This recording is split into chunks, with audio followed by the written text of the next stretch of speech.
السلام عليكم ورحمة الله. الحمد لله والصلاة والسلام على رسول الله صلى الله عليه وسلم وآله وأصحابه أجمعين. As you guys can see, today's Thursday. Tomorrow we are taking a break, bismillah, and then we'll regroup on Saturday with the discussion of relationships and some women's issues. Okay. So today what we're going to cover is the what is the permissibility of dressing inside the house in regards to brothers and sisters, parents in front of them. Also, some people had some questions on zakat. So we're going to attempt to cover both bi'idhnillah, and hopefully we'll all be able to benefit, inshallah. Okay. So, a'udhu billahi minash shaitanir rajeem. One of the things that we have to understand is in this lockdown, we're at home and a lot of us are getting very comfortable. Right? And there's a slight issue with that. In one regard, it's an issue that we are dressing improperly in front of our siblings. Maybe you're a girl and you have brothers. Maybe you're a guy, a boy, or a guy and you have sisters. Regardless, either way, we have to recognize that there is a certain dress code that has to be adhered to inside of the house. And the more that you have taqwa in doing this, the more that you have that khushu' and that connection with Allah Azza wa Jal. So first and foremost, I want to cover one thing where the Prophet ﷺ, he told us about having, recognizing how to dress even inside of your houses. The Prophet ﷺ forbade us of flaunting or being even naked inside of your houses, even if no one's there. And then they said, why, Ya Rasulullah, we're at home? And he said, because Allah Azza wa Jal has more rights over you. Right? This is not a Muslim or a Muslimah that they want to exploit nakedness even inside their own home. Now, if it's between a couple, that's something very different, obviously. But if they're sitting there just on a normal day flaunting this is absolutely un-Islamic and against the teachings of the Prophet Muhammad sallallahu alaihi wasallam. So let's cover quickly the awrah of a man in front of other men, because the Prophet ﷺ said no man is permitted to look at the awrah of another man, and no woman is permitted to look at the awrah of another woman. So that's the underlying qaida that we have, the rule that we have. So for a man, okay, it is from the navel to the knee. Right, and according to some scholars, they included the knee as well. Safer bet is to include the knee, and it's very safe. Now, does that mean that it's a good etiquette of a Muslim brother to walk around with his shirt off in front of all of his sisters? You see, it sounds awkward even to begin with. The answer to that is no, it is not. And let alone this COVID problem has caused a lot of us to gain a lot of weight. Nobody wants to see that anyway. So the other thing we'll say is that you should also be wearing a shirt. Right, obviously. But in front of one guy to another, obviously navel to knee, in front of opposite genders, even your own siblings, you should take more precaution about that. And you say, oh, but they're muharram anyway. It doesn't matter, because this is from the humbleness and the humility that the Prophet ﷺ, he told us about. So that's something very important. And we know for a fact that even though there was a very minor opinion of scholars who did not consider the thigh of a man awrah, the Prophet ﷺ in multiple narrations did tell us, in fact, that the thigh is an awrah. And so that is agreed upon by the majority, overwhelming majority of scholars. That's for a guy. Okay, so you want to wear a shirt and at minimum have your knees covered at home, especially if you have, siblings of the opposite gender. One of the things we'll also kind of mention here is that you want to also be cognizant of the fact that even if you don't have female siblings, you have your mother, and you should still have that respect to not dress that certain way in front of her. Second.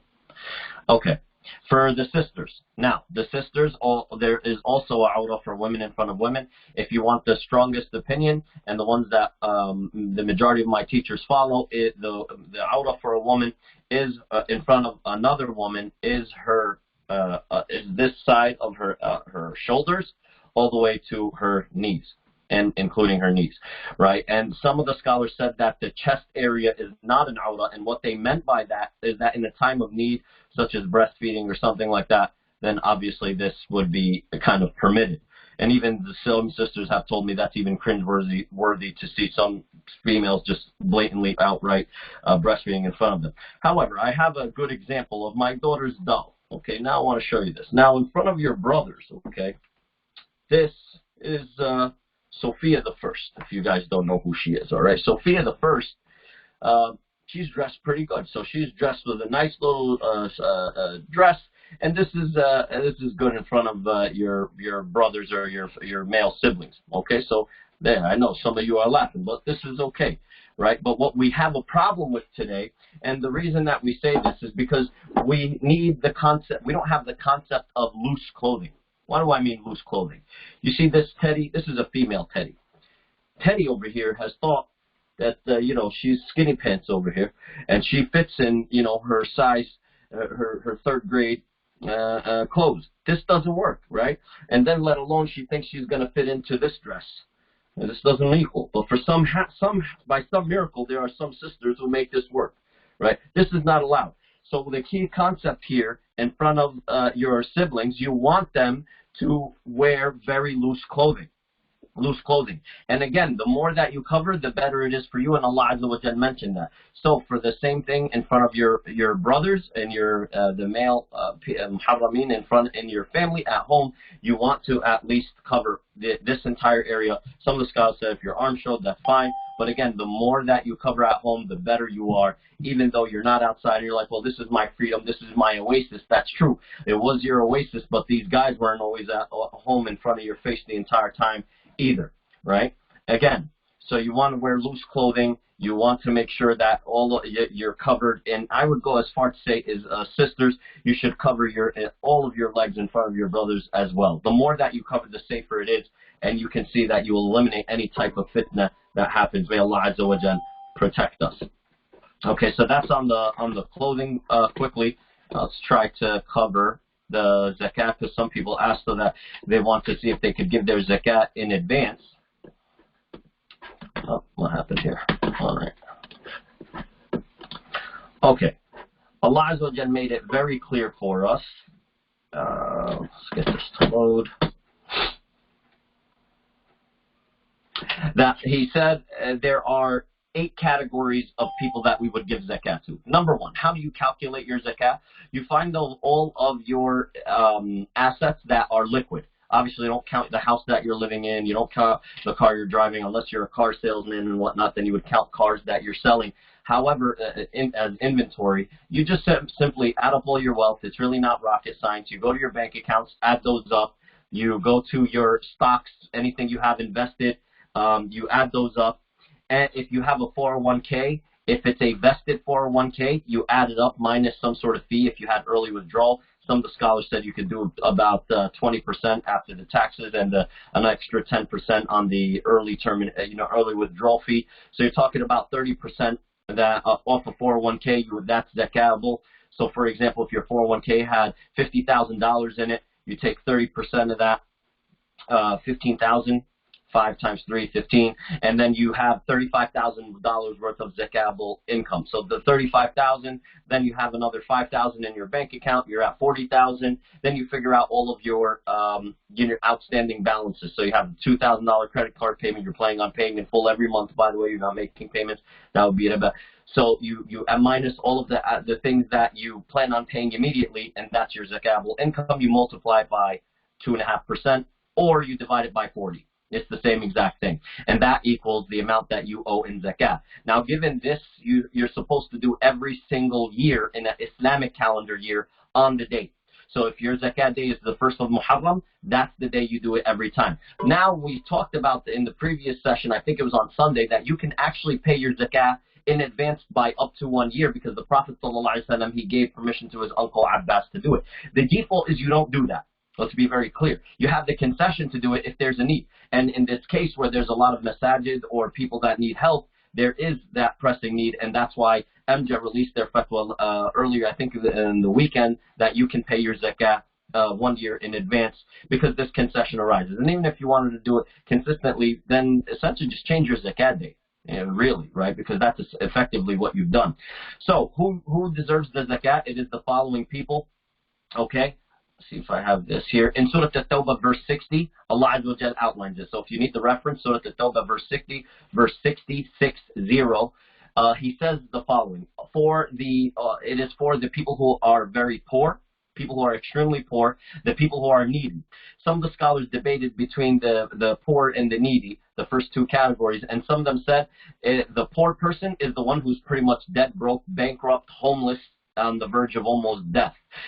Is a terrible situation. However, the person who is the needy people, which is the al-masakin. So the Prophet of Allah just said the first is fuqara'i, and then he said wal-masakin. So the fuqara are the absolute destitute. Yani they got nothing to their name. Then the masakin are the people who are getting by. Literally, they're hoping. That's a mess. So the people who need money, but they're not homeless. They're on the verge, right? So they're on the verge. So that's category number two. The first is the complete broke. Number two is they're on the verge of becoming completely broke. Number three, those who collect the zakat.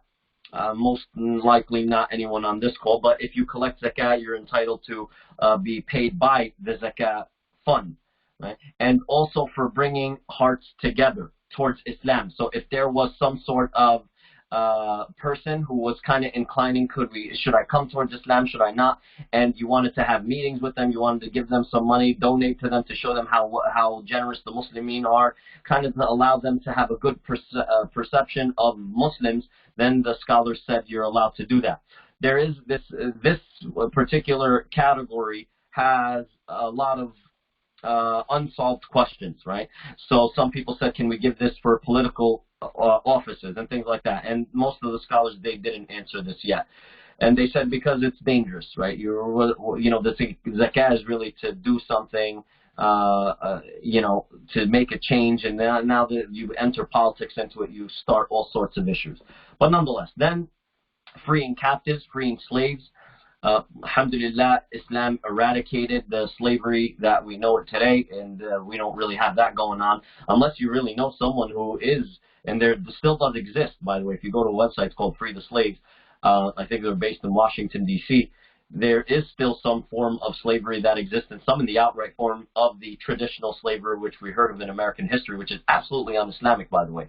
Absolutely haram. And if you're able to free that person and give them a better life, your zakat can go to that. But you have to make sure that that's what it's going towards. Anyhow, number 6, those people who are in debt. So if you find some people who are in a lot of debt and they're on the verge of losing their house, they can't pay their rent, something like that, very important, you're allowed to give them from your zakat money. And we may know some people like that. We may know some people, especially in this crisis. And then in the people who are for the cause of Allah, right? And this gets, fi sabilillah. Well, this one gets a little bit tricky because all of the scholars interpreted this as the people who are actually going and fighting on the battlefield and protecting the Muslims. Some of them said actually it's also people who are helping doing da'wah, because it can come in many different ways, shapes, and forms. But the default is that they're actually on the ground and helping out, and so this would be the biggest obvious definition would be the Muslims living in the lands of Palestine. This would be those people because they are categorized under the Murabitun and they can deserve your zakat. Okay, and then lastly, for a strained traveler, for strained travelers, if you know a wayfarer, they're here and they're trying to find their way back home, you're allowed to give them from your zakat money. Who can get your zakat money? Here's something very interesting. Some of the scholars said it cannot be somebody you're responsible for.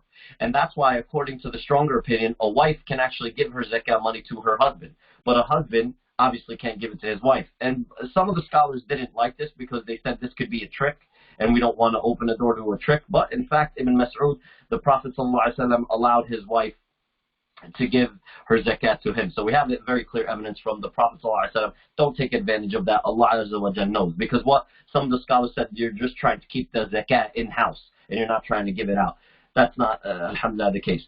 Some of them said also, who's responsible for it? So, for example, I would not be able to give zakat to my mother and father. I'm responsible for them, right? So it's somebody who is responsible for. Some very, very minor opinion, although I don't find it to be that strong in all honesty, did argue, I think it was Ibn Taymiyyah who argued that you can give zakat to your father. But you're responsible for them. You shouldn't be at the point where you're giving them from your zakat. You should be taking care of them way beyond that. Okay, so for example, if you have a sibling and you know that they're in very bad shape and they're on the verge of losing A or losing B, then yes, you can give them from your zakat money. You can, to help them out with this situation. And some of them, now based on those 8 categories, again, remember, Surah At-Tawbah, verse 60, some scholars said you should try to take your zakat money. So if you did the math and you had $200 worth of zakat that you're giving, they said you should try to spread it between all 8 categories. That's not too realistic, but whichever categories you should you can get to and give without hardship, then you should do that. If you could find a way to get to all 8, that would be phenomenal. Right? That would be something very good because you tackled all 8 categories that Allah Azza wa Jal mentioned. Let's see. Okay, what is the minimum amount that you would pay? So some of them say, well, I have some money, but do I have to pay zakat? This will be the last question. We'll open up the floor for Q&A. So the nisab on gold during the Prophet ﷺ's time was about 20 dinar, and that equals to about 85 grams of gold. 85 grams of gold. There's also a method of calculating via silver. I know in the UK they calculate it in silver because it's more consistent for them, because the British pound fluctuates a lot. So for them, silver is a lot more consistent. We don't peg against the dollar anymore in the United States. That stopped years ago. So alhamdulillah, in the United States, we calculate it based on the value of gold. So what is 85 grams of gold? You could quickly figure out what the rate is. You could figure out the jewelry store or see what the rate per gram is. In this case, let's say it was, I have an example here that it was $39 the last time I calculated it. So the minimum in that case would be 85 grams times the $39 per gram. And in that case, it would be $3,315. So if you have assets, money in the bank, between everything you own, more than $3,315, then you can, then you're required to pay zakat on that. If you have something below that, you're not required to pay zakat, but you can still give sadaqah if you want to help people out. And like we said in the last lecture, you should try to always give sadaqah. Okay. Does anybody have any questions? We'll open the floor for some Q&A. The way that you post the question is that you go to the chat. You can write your question in there. I'll be able to read it, and then we'll answer it in that. If there's any confusion on what I talked about, again, we're trying to really get this down in 15 minutes or less. We're already 2-3 minutes over. So, any questions on that? Going once, going twice. Sold. Okay, remember, tomorrow we do not have a lecture. A reminder, but on Saturday we will regroup and we'll cover a good relationship, relationships that we should be focused on right now. أقول قولي هذا واستغفر الله لكم. بسم الله الرحمن الرحيم والعصر إن الإنسان لفي خسر إلا الذين آمنوا وعملوا الصالحات وتواصوا بالحق وتواصوا بالصبر. السلام عليكم ورحمة الله.